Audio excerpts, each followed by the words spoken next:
All right, thank you very much to our drummers. That's Mary Farrick and the Chakalas, Gus and Michelle. So thank you so much for getting things going tonight. Wow, this is so exciting. What a very, very exciting reason to gather and to be gathered with you physically. Wow. Yeah, so I want to make some important announcements.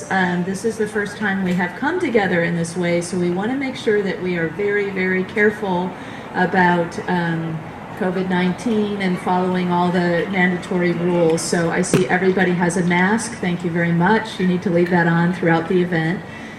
If you see somebody who doesn't have one, we have some, so we're happy to hand them out to anyone who doesn't have one. And yeah, let's see.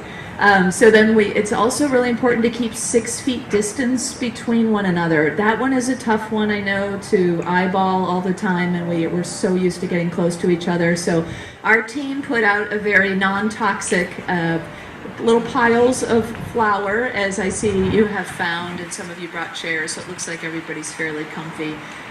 If you get in a situation where you really need a chair and you don't have one and you can't get to the ground, I think Brenly would be happy to get you one. So that's Brenly right there, my partner. So, yeah.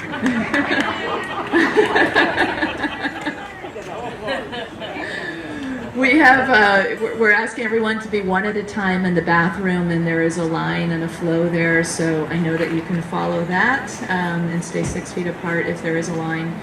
Also, because of COVID and the research still isn't showing, even with a mask, that singing can be an issue. So we have a couple of songs that are going to be shared, and we're going to ask you to hum along rather than just sing along with those for now. So at least we'll be able to participate in that way.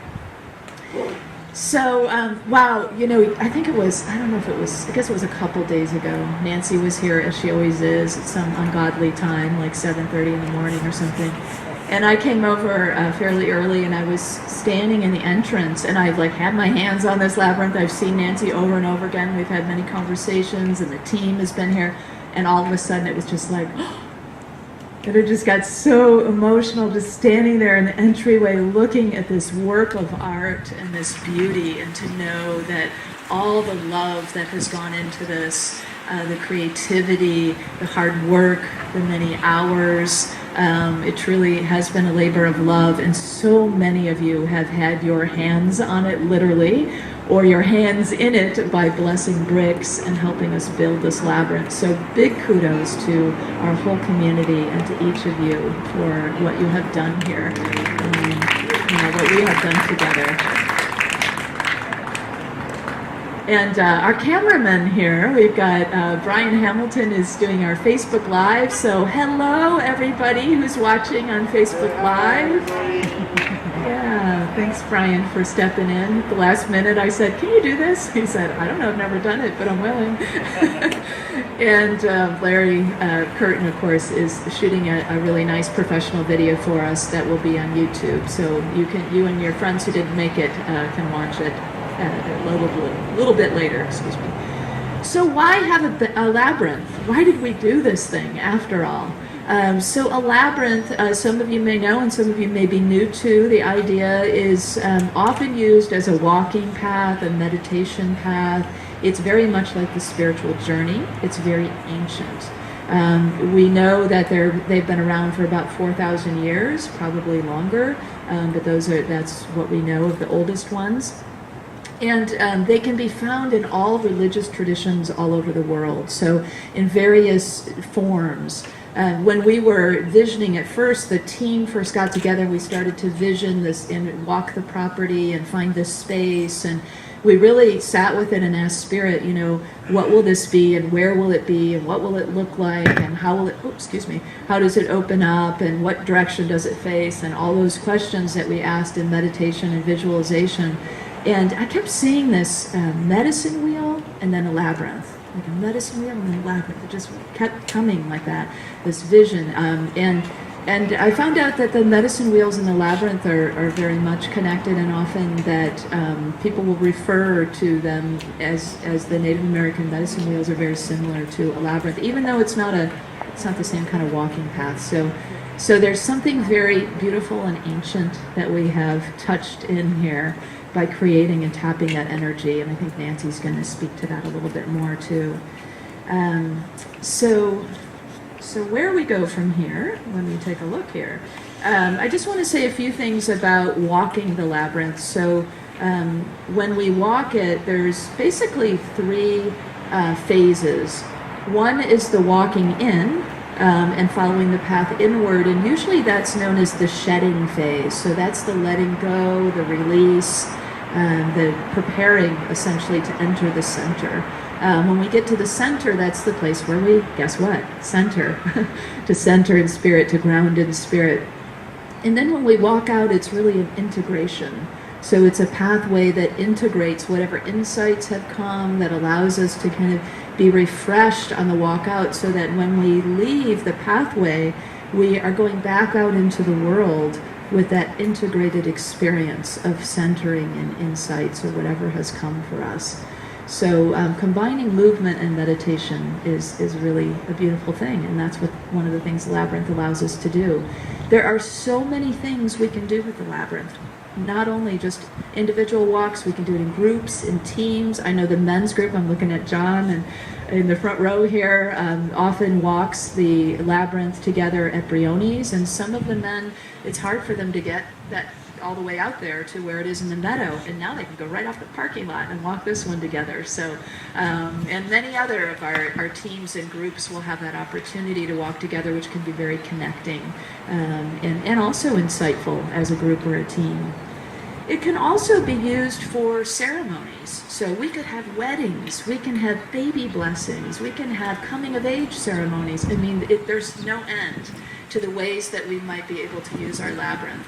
Regular things that we do, like our solstice celebration. By the way, happy solstice, everybody. Today is summer solstice, if you didn't know. So the longest day of the year, the first day of summer, and this is how we're marking it, which feels just right on. Solstice celebrations, equinox celebrations, full moon ceremonies, all kinds of Earth Day celebrations, all kinds of Earth-based things, but also every year we have a World Day of Prayer. We might be able to use the Labyrinth in combination with that and some of our other special services. So many, many ways that we can do this. I want to invite Michelle Chikala up now. She's going to share a song with us. Which I think is a part of her tradition, right? That you shared with us before, and so we're going to invite you to hum along with her song.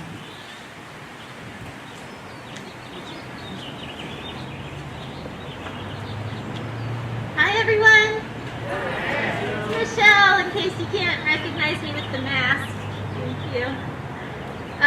So this is a reclaiming chant. It's one of my favorite Labyrinth chants. And usually I would invite you to sing along with me, and so it's not so much about my singing voice, but something that we would all sing and build the energy together. So it's a little different tonight because we're going to hum. So it'll be really easy for me to teach you the words. And at the end of the song, I'm going to invite you, we're going to close it with a single Om, and we're going to direct that energy to the Labyrinth. All right.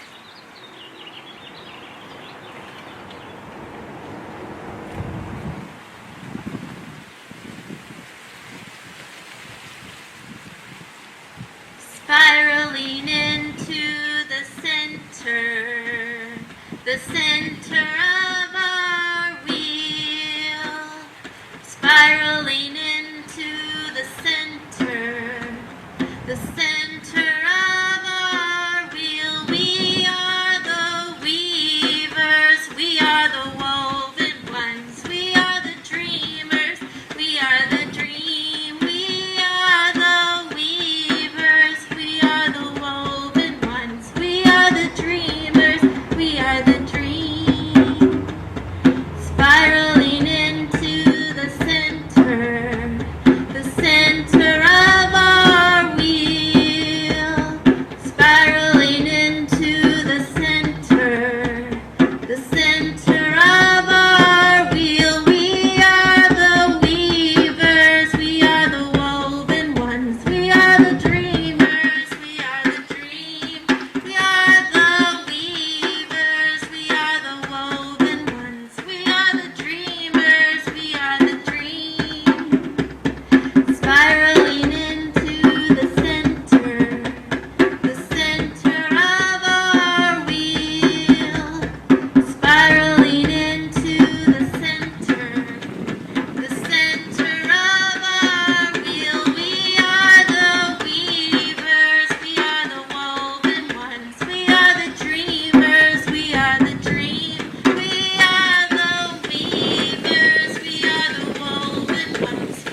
Thank you. Blessed be.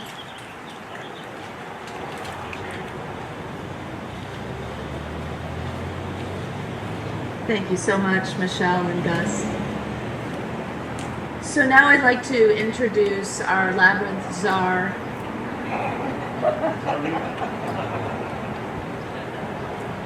How's that? Aha. And I think you all know who I'm talking about. Nancy Lojicano, come on up.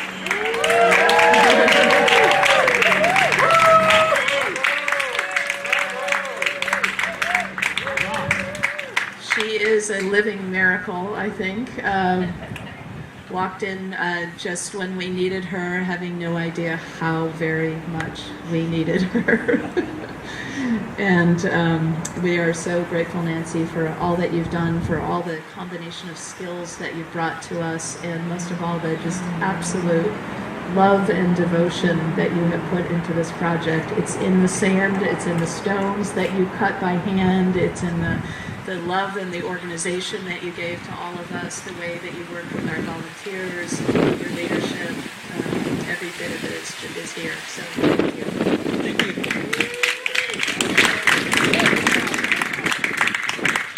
I do want to say one other thing, Nancy, before you speak. We had a beautiful gift that we ordered for Nancy that was supposed to be her on Wednesday, and I don't know, something else was more important to be delivered. Maybe it was PPE or something, but it has not yet arrived. But I want to let you know, Nancy, that we have ordered for you a hand-carved chart, Labyrinth, with a dedication from us. And we hope that you'll be able to enjoy that at home and follow the path. So, sounds great, thank you. All right, so I'm going to open with acknowledging the team, which consists of people from the beginning all the way to the end that had some involvement one way or another. And before I do, I want to say what a privilege it was to have this opportunity to lead this endeavor. A wonderful community. The experience was amazing in that a lot of things just fell into place. And I think it's attributable to this community, everybody's willingness, everybody's energy and enthusiasm about the project. So thank you all. And so now I'm going to get specific. Initially, we had an organizational team, a design and planning team, which Kristen started. And Kristen, I have to say, kept saying, we are going to build a labyrinth. And just hearing that confidence and resolve was something that helped me to sign on to this project.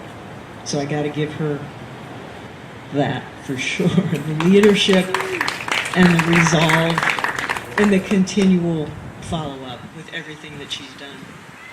So initially we had a design team, and they decided on the charts pattern, the charts design.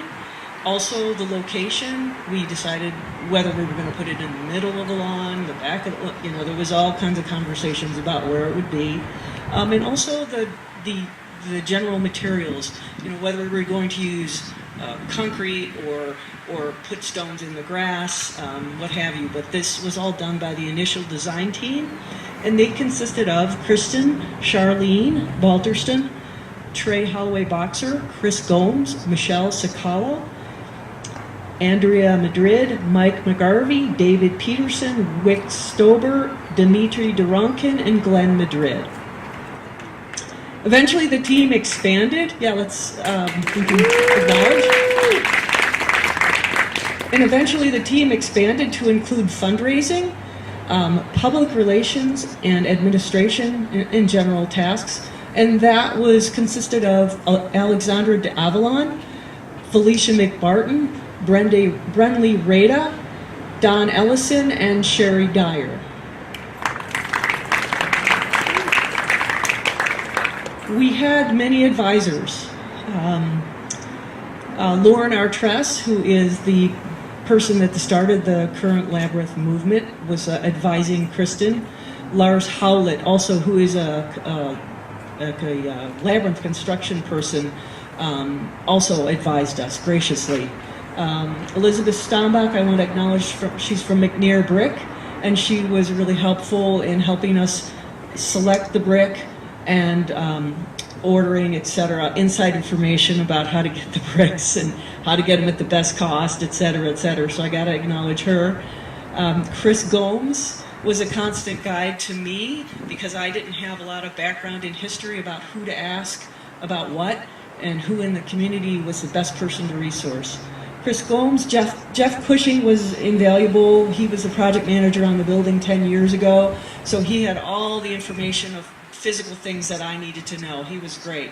Gus Chikala gave me a little engineering help. Mark Paulson helped us with acquiring a saw. Also, he made a lot of recommendations and general contracting experience advice. Dmitry Doronkin, same. He was very helpful whenever we needed him. He also he did the heavy lifting of the turf, which was a really difficult task. Glenn Madrid did our base. I'll elaborate more on that later. Charlene Balderston was always there with any questions and help I needed. Peter and Tom of Landscape Care helped with irrigation. Kristen Powell helped with everything. John Rexroth had answers for my questions about getting bills paid, etc. Pamela Simons helped us with the greenscaping advice. Lee Sparling, general advisor to myself. Annika Savano, guidance on design. And Jane Ellett, my partner, who was guidance in general on everything. My partner, Jane. And then we go into active builders. These were people who actually laid hands on in the building process. I had Charlene Balderston, Chris Gomes, Michelle Sakala, Casey Doronkina, Dimitri Doronkin, Jane Ellett, Ann Good, Brian Hamilton, Kat Hill, Marcia Joy, Carol Kuhn, Andy Madrid, Glenn Madrid, and Glenn and crew of 3, Mark Paulson, Becky Paulson, Kristen, Brenley, and Grace, Lee Sparling, Lloyd Ramos, Annika Svano, and last but not least, Francine Svalek. And in the last category, physical help, we had some, I'm calling special effects, general category of kind of special things. Michelle Sakala, in the month of May, there was a new moon, and I was just feeling like I needed a real kick because I really wanted to finish, and so I called Michelle. I said, Michelle, will you help me bring some energy? And she helped do a cleansing and a blessing of the labyrinth. Thank you, Michelle. And also, she did creation of the design here for the graphic. We had Don Ellison, who scoped this out for ley lines, which are energy lines. And he also contributed the pyramid, crystal pyramid that goes into center. And Brian Hamilton, whose timing is incredible, came by and helped with cutting the intricate cuts in the bricks. He told me he cut at least 1 million bricks, and I said, okay, you better be here on Tuesday. And he was, and he really helped out a lot. He also helped to stabilize and install our Gaia. And then we had John Shin came out with a company of people that brought cleansed and energized crystals, and they laid them in the ground all the way around the labyrinth. And also there's 4 surrounding the center pyramid. So this thing's loaded with energy. And who else? Shari Dyer for her videos and otherworldly images. She's great. I don't know if you saw the video on. You can get to it on our website. Just plug in Labyrinth and you'll find her video, and it's just fabulous. So that's what I have for physical contributors, and that's it for now.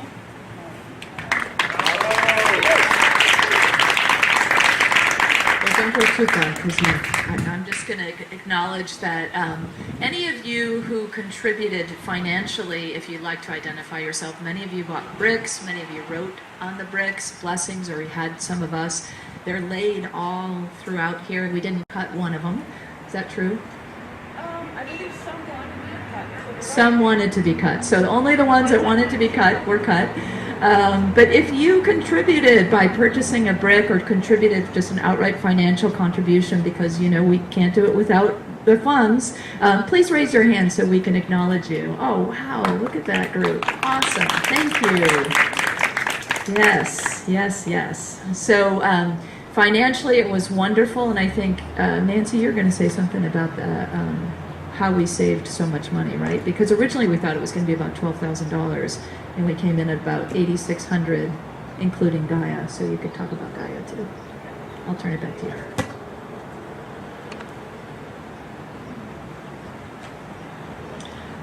Okay, so yeah, I'm going to go through some of the highlights of the phases of construction, and in that process I will elaborate a little bit about some of the people and what they did and the financial contributions, and that's in by way of contributing to materials or labor. So initially we had the turf removal phase, which Dimitri was gracious and took on that task with his crew of men. Like I said, it was a lot of hard physical labor, and they removed it and took it off site at a very economical price. The next phase was the preparation for building the base, and that was led by Glenn Madrid, and he rounded up a crew of professionals. He also designed and planned the whole logistics of the process and brought in equipment, brought in materials, and also hauled away and removed materials, such as the soil, at a very, actually no cost. We only paid for the labor. So big hats off to Glenn Madrid, which probably saved us easily, I think, $4,000 or $5,000.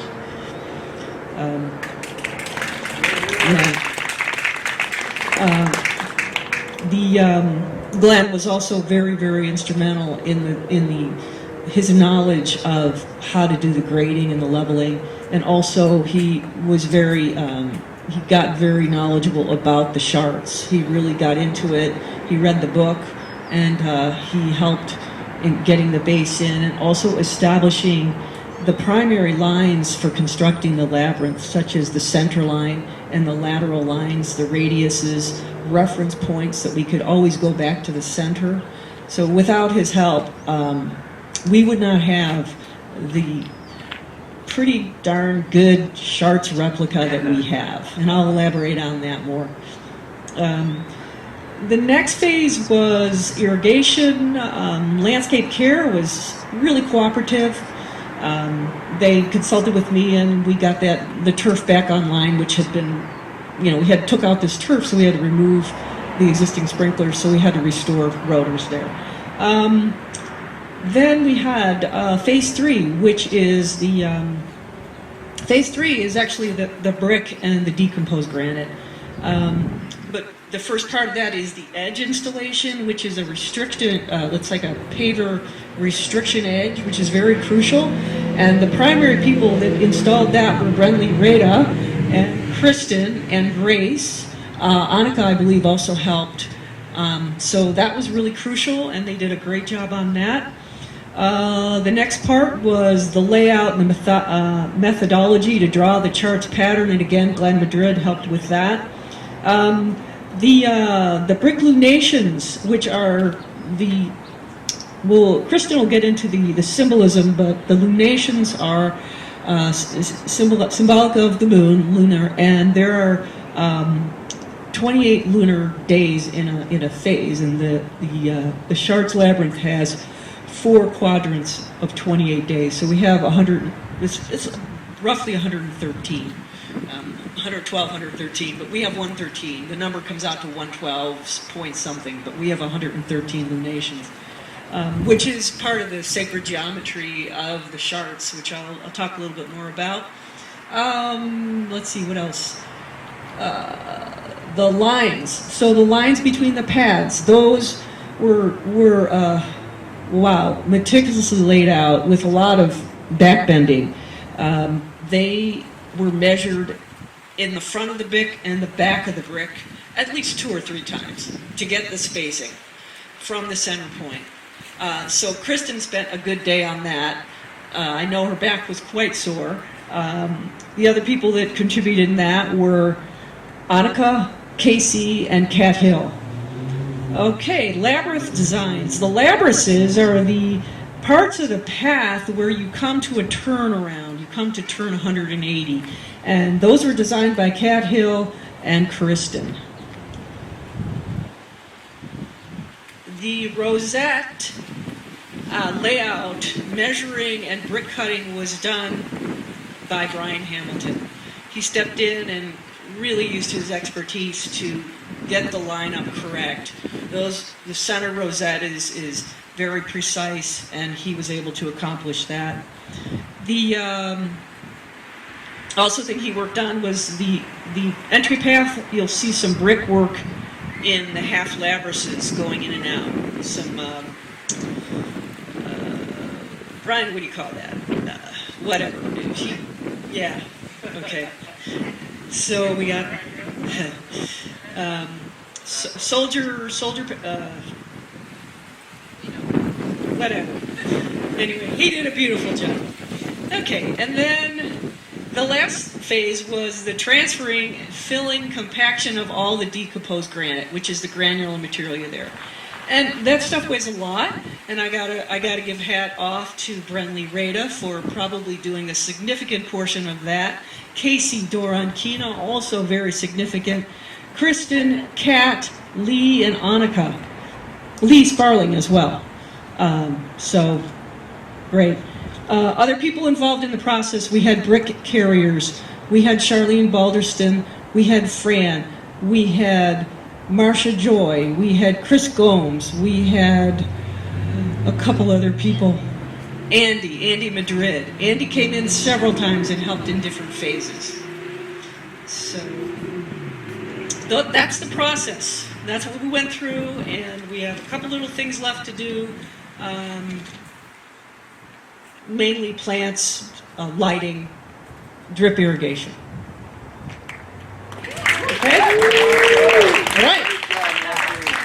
And lastly, I want to talk about Gaia, and I want to talk a little bit about sacred geometry. I'll talk sacred geometry first. I already referenced a little bit of sacred geometry.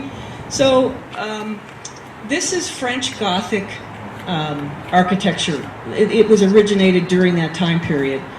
It's very precise. It's very intentional. Everything is measured, and it's like, okay, this has to be this ratio, this has to be that ratio. It's very specific. So it was a challenge. In the beginning, the biggest challenge was, and Chris Gomes and I were really sweating about this, what bricks to use, because we only had 32 feet. The bricks were all coming in at like 4 inches, which left our path width very narrow, and we still wanted a full 8-foot center. We managed to eke it out. It was a challenge. Anyway, so you have the dimensions of the center is 25% of the diameter, and the path lines are 75%, and that's what the original Charts has. Ours is considered an essence of. We've tried to replicate it as close as we could, and so we are a 7-circuit. Chartres Cathedral in France is 11 circuit, and that's what we're trying to replicate.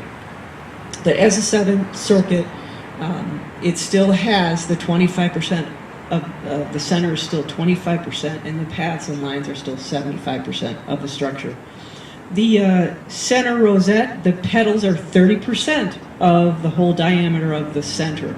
Just to give you an idea, okay? And then I talked about the lunations. The lunations are spaced. The width of the lunation is also the same as the length of the lunation. Just again, that's sacred geometry, and I think we did pretty well in getting there. So that's that. And lastly, I'm going to talk about Gaia. Gaia, took a couple days off in high heat, and I happened to run across the statue of Gaia, and I didn't know it was Gaia. I just saw the statue, and I was like, wow, I think she just looks contemporary. She looks like she belongs. And then I read the tag, and it said Gaia, Earth, Mother Earth, Earth Goddess, whatever. So I thought, that's interesting. I took a picture, I brought it back, and everybody that looked at it said, oh yeah, we want Gaia. So I went back and got her, and Brian installed her. And but the thing about Gaia that's unique, or that's interesting, and that I'm going to close with, is that I didn't know it, but it was 2 mornings ago. I think it was the same morning Kristen and I were here. Before she got here, I was just kind of warming up, as I usually do, and I take my time on the grounds and walk through and open things up. And if I come across the peace wall, I usually stop and linger, and it's kind of my morning contemplation. And that morning, I was looking at an image that was a female image, and it's on the far side of this peace wall. And I read underneath it, and unfortunately, I don't remember what I read, but what I read was that that's timeless. It carries through to now, okay?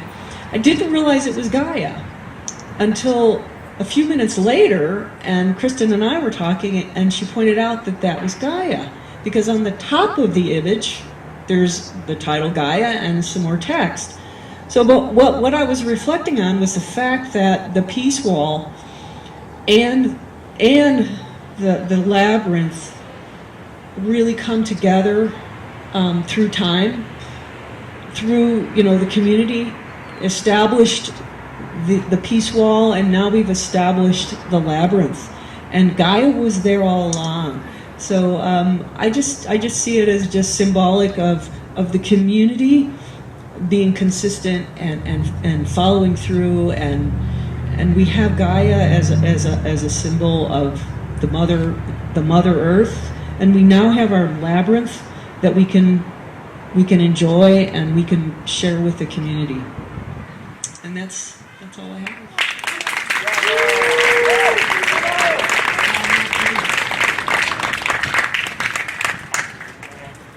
Thank you so much, Nancy.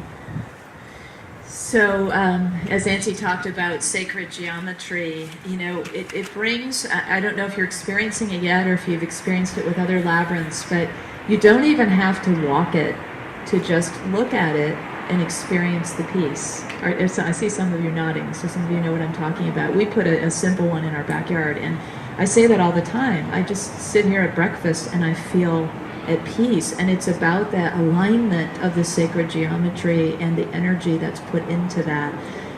So I wanted to just presence Lauren Artress, who couldn't be here, but she's really known as the mover and shaker behind the modern labyrinth movement. So we have a great debt to owe to her, because she's been an advisor for us, and she wrote a book called Walking a Sacred Path, Rediscovering the Labyrinth as a Spiritual Path.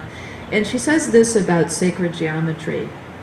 Sacred geometry is a lost art that developed a balanced and serene climate for the human psyche and soul through proportion, placement, and position of stone and mortar, using a contemporary system of numbers, angles, and design. The mind can find rest, comfort, and harmony. This leaves the mind open to other levels of awareness. So even if you don't walk it, being in the energy of it provides a benefit. And I really see this, and I think you will too, it's not only a gift to our immediate community or anybody who considers themselves associated with Unity of Walnut Creek, but to the wider community, that anybody can come and walk it at any time. It allows us to have that connection with our bigger community, and because it's so accessible from right here, I think more people will see it and enjoy it. And I love what you said, Nancy, about connecting the peace wall tiles, which have been so much, was such an important community project here many years ago. So it's lovely that we have both in this area. As Nancy mentioned, this is the Chart design. They call it the Chart Essence. The one in Chart Cathedral was built in 1200, so you have an idea of the history of this particular one. The center reflects different things, but the main thing is the rosette that Nancy talked about, that it's like an open rose. And some say that actually there's a man, Keith Cridlow, I think is whose credit with this, that says that each of those petals, those openings, is a phase of our evolution.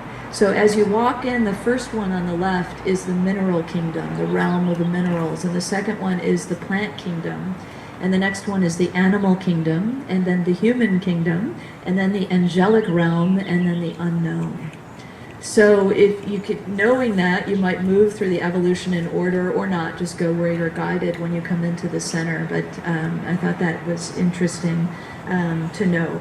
And I wanted to share a poem from Rumi that kind of echoes some of that. If I can get to it without... do I have my Rumi poem? There it is.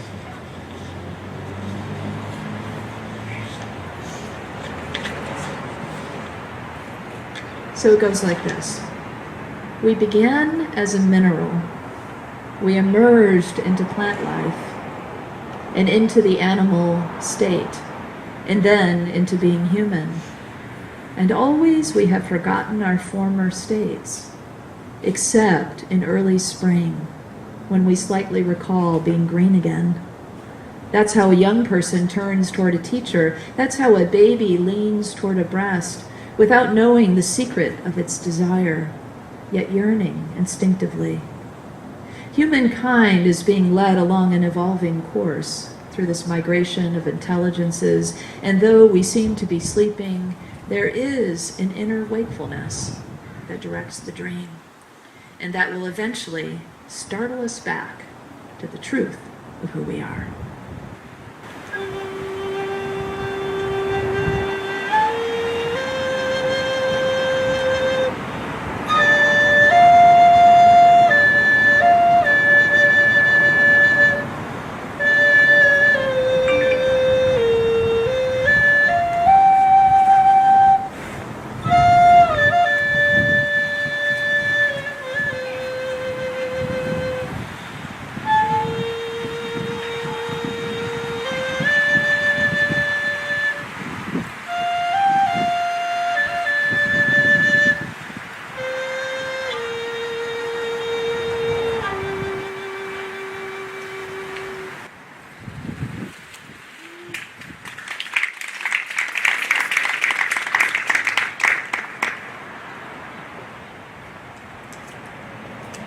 So I think you all came to dedicate a labyrinth, right? Now you know a lot about it, maybe more than you did before, I hope. Hopefully not too much more than you wanted to know. And so we want to dedicate this together. And I was trying to think of how can we participate in a ritual together without touching the same things and so on. So I think verbally will help us do that the most. So I'm going to sprinkle the labyrinth with some holy water. It's blessed water. Originally came from the headwaters of the Sacramento River. So it's very pure water. And appropriately with a rose from our own garden here at Unity. And I think what I'd like to do is just have this statement, we dedicate this labyrinth to, and then hear what you'd like to dedicate it to. And for whatever anybody offers, we'll say that whole sentence together as I sprinkle it with this blessed water. So if anybody wants to go first, and then as I move about the labyrinth, Brenly will repeat the statement, so for those that online can hear what was said. Anybody want to have something in your heart? Do you want to take a moment? Maybe we take a moment to drop into your heart and really see what the divine wants to share with us for the dedication of this beautiful labyrinth. So just take a moment to breathe into your heart, to touch in with that presence that always gives us the right and perfect words and guidance. Search your heart to see what you would like to dedicate this labyrinth to.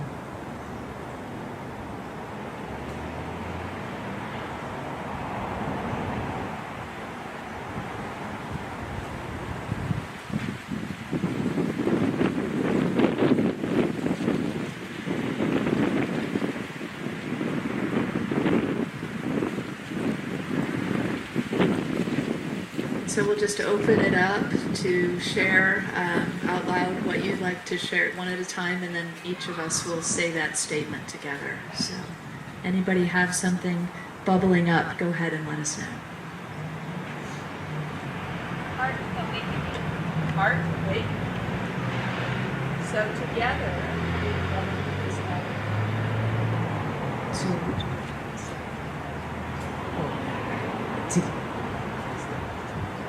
We dedicate this labyrinth to heart awakening.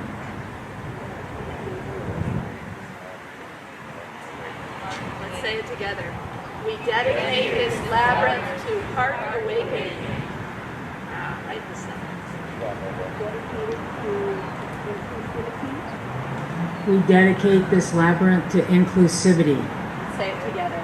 We dedicate this labyrinth to inclusivity.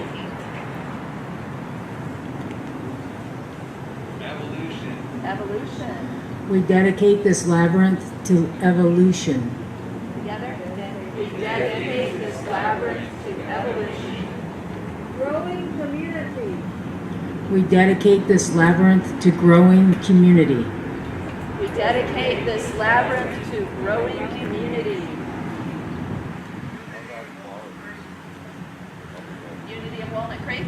We dedicate this labyrinth to Unity of Walnut Creek. Amen. We dedicate this labyrinth to Unity of Walnut Creek. We dedicate this labyrinth to equality. We dedicate this labyrinth to equality. We dedicate this labyrinth to reverence for Mother Earth. We dedicate this labyrinth to reverence for Mother Earth. We dedicate this labyrinth to love. We dedicate this labyrinth to love. We dedicate this labyrinth to peace within and peace on earth.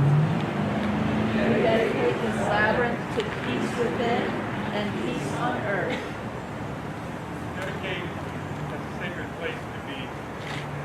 We dedicate this labyrinth to a sacred place to be.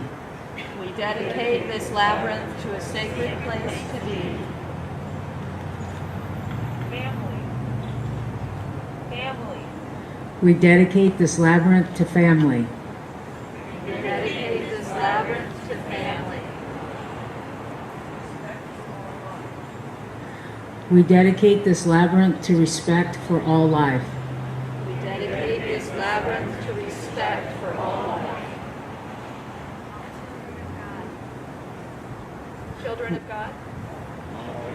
We dedicate this labyrinth to all children of God. We dedicate this labyrinth to all children of God. We dedicate this labyrinth to community healing. We dedicate this labyrinth to community healing. Yeah, and feel free to send some energy with your blessings through your hands. We dedicate this labyrinth to Gaia. We dedicate this labyrinth to Gaia. We dedicate this labyrinth to Gaia.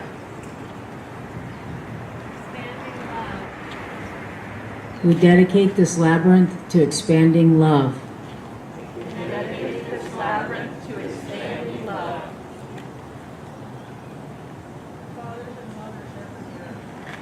We dedicate this labyrinth to fathers and mothers everywhere. We dedicate this labyrinth to fathers and mothers everywhere.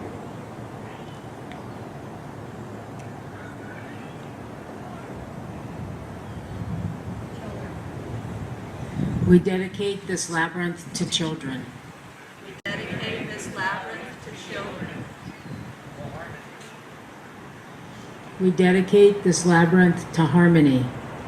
We dedicate this labyrinth to harmony.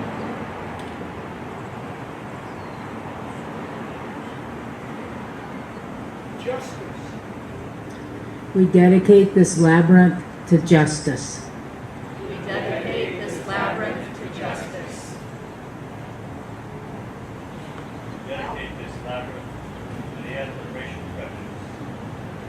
We dedicate this labyrinth to the end of racial prejudice. We dedicate this labyrinth to the end of racial prejudice. Health and well-being. We dedicate this labyrinth to health and well-being. We dedicate this labyrinth to health and well-being.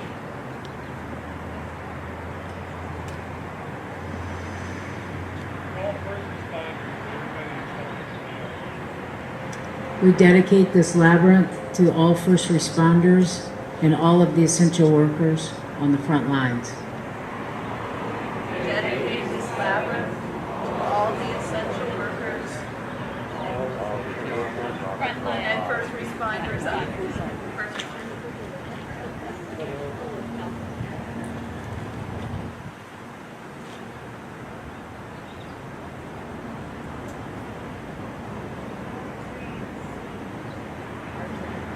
We dedicate this labyrinth to our dreams. We dedicate this labyrinth to our dreams.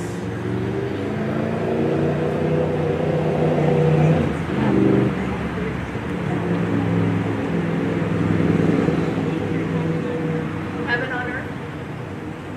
We dedicate this labyrinth to heaven on earth. We dedicate this labyrinth to heaven on earth.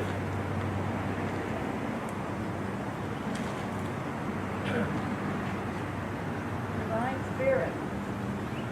We dedicate this labyrinth to divine spirit. We dedicate this labyrinth to divine spirit.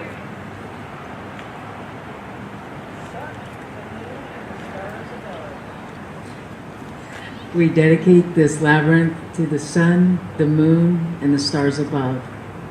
We dedicate this labyrinth to the sun, the moon, and the stars above.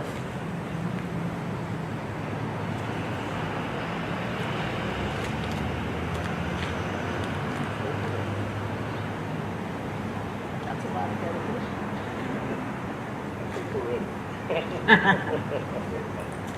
So let's just say a final blessing together. Were there any others, just in case somebody didn't speak up? So we thank you, Divine Spirit. We give thanks for Mother Earth and the sun and the moon. Tomorrow is a new moon, which marks new beginnings. Tomorrow's Father's Day.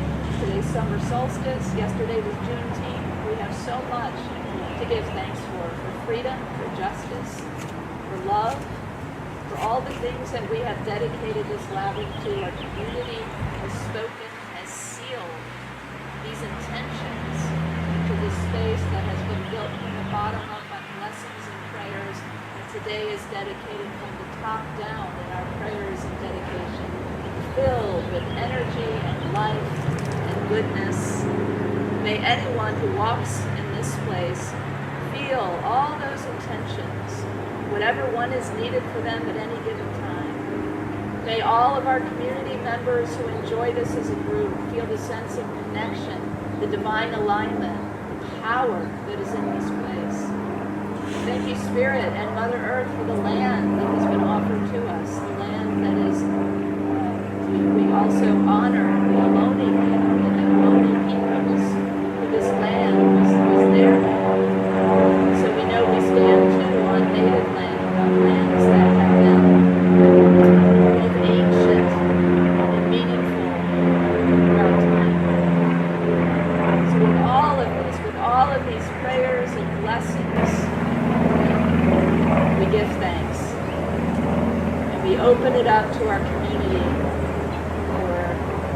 for many, many, many years to come, to feel the ancient energies of the divine, aligning minds and hearts and souls, connecting us all in beautiful ways. And so it is.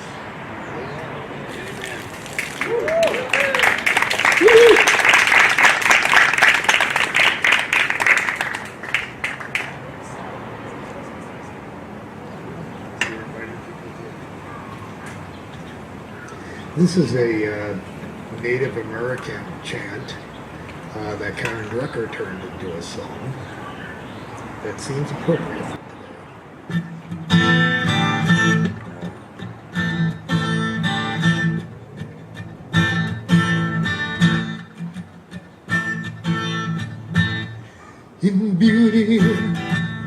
May I walk all day long. May I walk through the seasons. May I walk. May I walk in peace. May I walk in peace on this path. May I walk through my life. May I walk in old age. May I walk. May I walk in peace. May I walk in peace. May I walk. May I walk. May I walk. May I walk. May I walk. May I walk. May I walk in peace.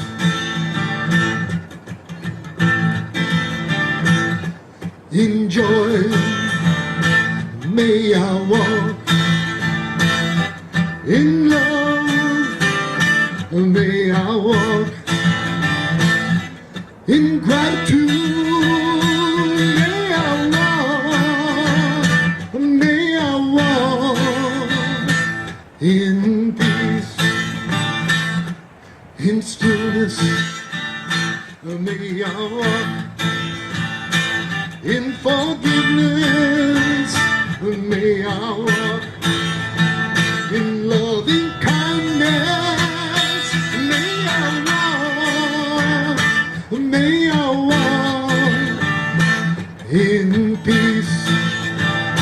May I walk. May I walk. May I walk. May I walk. May I walk. May I walk. May I walk in peace. May I walk in peace.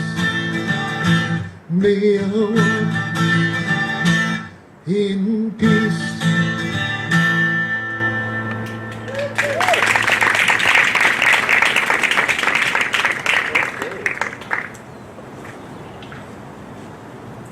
Thank you so much, John, and for all the crystals that you contributed as well. So the crystals, by the way, are buried around in different places, if you were wondering about that.